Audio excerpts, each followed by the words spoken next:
Bienvenue dans l'épisode 437 de La Lettre Pro, le podcast Intelligence Artificielle. Je suis Brulatour, le rédacteur en chef de La Lettre Pro. Aujourd'hui, nous allons explorer les dernières actualités professionnelles de la radio et du podcast. Voici un aperçu des sujets que nous aborderons. À Radio France, Classic & Mix revient pour une 5e édition. Cette année, l'événement mettra en vedette Yuksek, célèbre DJ et producteur, qui offrira une relecture électronique de la symphonie numéro 9 du Nouveau Monde d'Antonín Dvořák. Organisé par FIP et l'Orchestre Philharmonique de Radio France, ce concert unique se déroulera à l'Auditorium de Radio France le 28 mars à 20h. Le concept de Classic & Mix est de marier le répertoire symphonique avec la création électronique, permettant ainsi une rencontre innovante entre musique classique et électro. La soirée débutera avec l'interprétation de l'œuvre par l'Orchestre Philharmonique, suivie par la version revisitée par Yuksek. Ce projet, qui en est à sa 5e édition, a déjà accueilli des artistes comme Laak et J.B. Dunkel et vise à ouvrir le répertoire symphonique à de nouvelles formes d'interprétation sonore. FIP diffusera également le concert pour permettre à un plus large public de le revivre. France Culture et la Société nationale des chemins de fer français relancent l'événement Dictée Hangar dans plusieurs villes de France. Cette initiative, qui vise à promouvoir la langue française et à encourager la pratique de l'écriture, se déroulera dans les gares de Paris, Lyon, Marseille, Bordeaux et Lille. Les participants de tous âges sont invités à se joindre à cet événement gratuit pour tester leurs compétences en orthographe et en grammaire dans un cadre convivial. La Dictée Hangar est animée par des personnalités du monde littéraire et médiatique, offrant ainsi une occasion unique de rencontrer des figures influentes de la culture française. Cet événement s'inscrit dans le cadre plus large de la célébration de la langue française, renforçant le partenariat entre France Culture et la Société nationale des chemins de fer français pour mettre en avant l'importance de la culture et de l'éducation dans les espaces publics. Les chiffres de l'hiver 2026 révèlent que Cogeco Média attire 3,9 millions d'auditeurs chaque semaine à Montréal. Ces résultats, issus des données Numéris, mettent en lumière la performance remarquable des stations du groupe.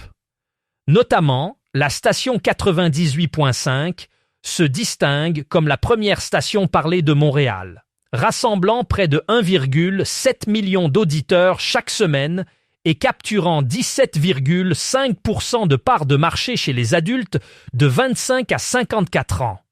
Sur le segment musical francophone, Rythme 105.7 reste la station numéro 1 pour la 28e enquête consécutive. La station 96.9 CKOI revendique plus de 1,5 million d'auditeurs, se classant première pour la 2e fois consécutive auprès des adultes 25 à 54 ans. The Beat 92.5, quant à elle, continue de dominer le marché anglophone depuis 10 ans. Selon Numéris. L'accès direct à la radio dans les véhicules est devenu une préoccupation majeure pour l'industrie.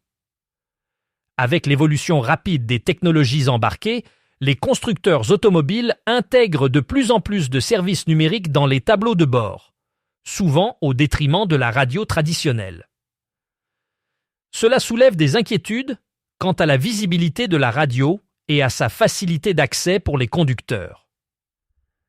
Les professionnels de la radio craignent que la complexité croissante des systèmes d'infodivertissement ne détourne les auditeurs vers d'autres plateformes numériques. En réponse, l'industrie s'efforce de collaborer avec les fabricants automobiles pour garantir que la radio reste un choix de premier plan dans les véhicules. Des efforts sont déployés pour simplifier l'accès à la radio via des interfaces utilisateurs intuitives et pour promouvoir les avantages uniques de la radio, tels que l'information en temps réel et l'absence de coût pour l'utilisateur final. France Média Monde mobilise ses radios pour la semaine de la langue française et de la francophonie qui se tient du mardi 17 au vendredi 20 mars 2026. RFI, France 24 et Monte-Carlo Doualiya consacrent leurs antennes à cet événement en proposant des émissions en français et en 20 autres langues. Cette initiative vise à dresser un état des lieux de la francophonie en France, en Europe et dans le monde. Le site Le Français Facile avec RFI offre des contenus audio pédagogiques pour les apprenants et enseignants de français langue étrangère. L'opération « Dis-moi 10 mots d'un monde à venir » met en avant des termes comme « à l'unir » et « anticipation », chacun assorti d'un exercice explicatif en ligne et d'un quiz sur les réseaux sociaux.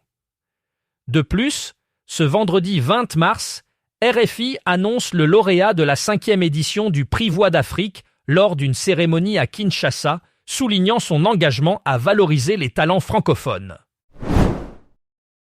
Les élections municipales en France ont considérablement augmenté le trafic sur les sites d'information en ligne. Durant les journées des 15 et 16 mars 2026, qui marquaient le premier tour des élections municipales, une hausse significative des visites a été enregistrée. Les citoyens se sont tournés vers ces plateformes pour suivre l'évolution des résultats et obtenir des analyses en temps réel. Cette affluence témoigne de l'intérêt croissant du public pour les actualités politiques locales et de la capacité des sites d'information à répondre à cette demande accrue. Les rédactions ont dû adapter leur contenu pour offrir des informations précises et actualisées, renforçant ainsi leur rôle essentiel dans la couverture des événements électoraux. Cette tendance met en lumière l'importance des médias numériques dans le paysage médiatique actuel, où l'accès rapide à l'information est devenu primordial pour le public. La radio joue un rôle central dans le marché musical français, qui continue de croître de manière significative. En effet, les stations de radio demeurent un vecteur essentiel pour la découverte de nouveaux talents et la promotion de la musique locale. Les diffuseurs s'attachent à diversifier leur programmation pour répondre aux goûts variés des auditeurs, tout en soutenant les artistes émergents. Cette dynamique est renforcée par l'interaction entre les plateformes numériques et les diffusions traditionnelles, permettant ainsi d'élargir l'audience et d'offrir une visibilité accrue aux musiciens. De plus, la radio reste un média de prédilection pour de nombreux Français, conservant une place privilégiée dans le quotidien des auditeurs. Cette position stratégique favorise la croissance continue du marché musical en France, tout en offrant des opportunités uniques pour les artistes et les professionnels de l'industrie musicale. La radio continue de jouer un rôle crucial dans la vie des Canadiens, atteignant 79% de la population chaque semaine. En moyenne, les Canadiens écoutent la radio pendant 7 heures par semaine. Cette forte audience témoigne de la pertinence continue de la radio comme source d'information et de divertissement, malgré l'essor des plateformes numériques. Les stations de radio réussissent à maintenir l'intérêt des auditeurs grâce à une programmation variée, incluant des nouvelles locales, de la musique et des émissions spéciales. La radio reste un média accessible, gratuit et largement disponible, ce qui contribue à sa popularité persistante. Les diffuseurs canadiens s'efforcent de répondre aux attentes changeantes de leur public en intégrant des contenus pertinents et en utilisant les nouvelles technologies pour enrichir l'expérience d'écoute.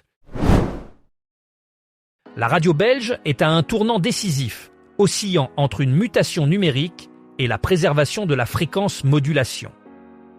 En effet, l'industrie radiophonique en Belgique fait face à des défis majeurs, notamment l'intégration des technologies numériques tout en maintenant une présence sur la bande FM. Les acteurs du secteur cherchent à exploiter les opportunités offertes par le numérique, telles que le DAB+, pour atteindre de nouvelles audiences et enrichir l'expérience d'écoute.